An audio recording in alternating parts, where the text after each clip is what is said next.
Today, friends, we examine the Emperor's children. Where did they get their name?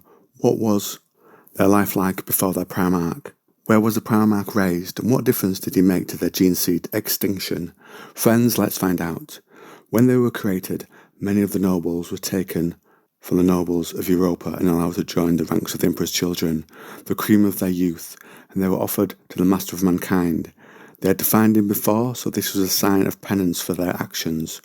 One house of note was House Loculus, who is said to have given their firstborn sons of every generation after the first to contribute them to the Astartes program. Other Terran dynasties followed their example. This created a martial brotherhood within the legion. At the time, the Marines would support the Imperial Army. Many other legions at this time were used as commanders. The legion had an understanding of the diverse members of the Imperial Army at the time, with their aristocratic leadership, and how to deploy the Imperial Army best in battle. After an incident dubbed the Proximan Betrayal, the 3rd Legion were given exclusive rights to the Palatine Aquila of the Emperor standard to bear it on their heraldry. After the heresy, this spread to the legions that had remained loyal. Now this honour came about at an imperial ceremony where the Emperor's children were serving as the Emperor's honour guard. Proxima was to ascend into the Imperium, and there the 3rd Legion fought and died to the last man alongside the Custodes as Proxima launched an attack whilst this ceremony was being carried on that wounded the Emperor with a vortex weapon. They bought time for him to recover and then joined the fight out of the insurrectionists' trap. They were also given one other reward to end the revolt, as well as the Aquila that had cost them so much blood. This was to unleash exterminatus on Proxima. During this period, if the Emperor needed aquilifers and equers, he would deploy the Emperor's children.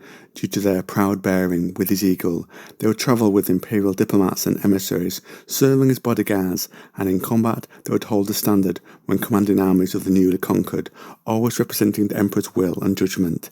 This standard and its association with the Emperor would mean that allies and newly conquered worlds would remain in check. They would even bear the Emperor's wishes to other legions. They had a skill to understand the meaning of an order without deviating from it. They carried the mandate of the will of the Emperor. But for all this early honour, they went through a crisis. This happened during the Emperor's War of Unity. At this time, as Luna was used to implant Astartes legions, and a portion of the 3rd Legion's reserves were sent there so they could be established. Several reports have been raised of what happened next. Some say a cult, not wanting to be ruled by the Emperor, called the Selenites, used a defense laser to destroy the ship carrying the Emperor's children's gene stock. Others it crashed whilst trying to dock, and further some say it vanished. Whichever is true, it was a blow to the Legion's development. This was deepened when several deaths happened and the progenoid glands could not be recovered. They are usually used to create a fresh set of gene seed to be implanted, and a new start is made from the one that had fallen. Usually a reserve of gene seed is kept on Terra for each legion. Disaster also hit this store for the Emperor's children when a viral blight was unleashed on the gene seed vaults on Terra. No one knows where it came from. The biomagi of the Mechanicum tried to hold it in check. It threatened to wipe out the stock that had been built up. Only when the mind of the Emperor and his genius was put to work was the taint stopped. The 3rd Legion had lost their entire remaining stock, and so, as its warriors fell, their ranks withered. Only the progenoid glands of the dead could replace its massive losses, and with no Primarch, it was down to the Emperor and those who worked closely with him to, with great slowness, rebuild their gene seed reserves. But the doom of the Legion was inevitable without Fulgrim. So let's see where he is. He's in a mining world called Kamos, a harsh world, and thus the planet was not putting out enough food for its populace. A group of fortress factories began to produce all that was needed. Those who lived there had to work every hour of the day to keep things going, but they still faced a slow death. Fulgrim landed there and was taken in to be raised as a child. He worked as an adult labourer. He increased the efficiency of the machines they used.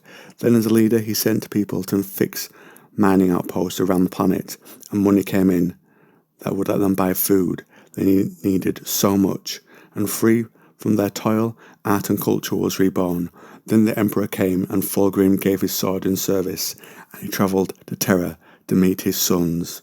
And Fulgrim spoke to his Gene sons. There were so few. He spoke, and they dubbed themselves the Emperor's children, a name they had had unofficially for some time. Their numbers were restored, and Fulgrim felt they had to live up to the name, and the strive for perfection consumed the Legion and the Primarch. From the image of them to an artistic culture that was developed, to their tactics in war. This was embodied in Fulgrim himself.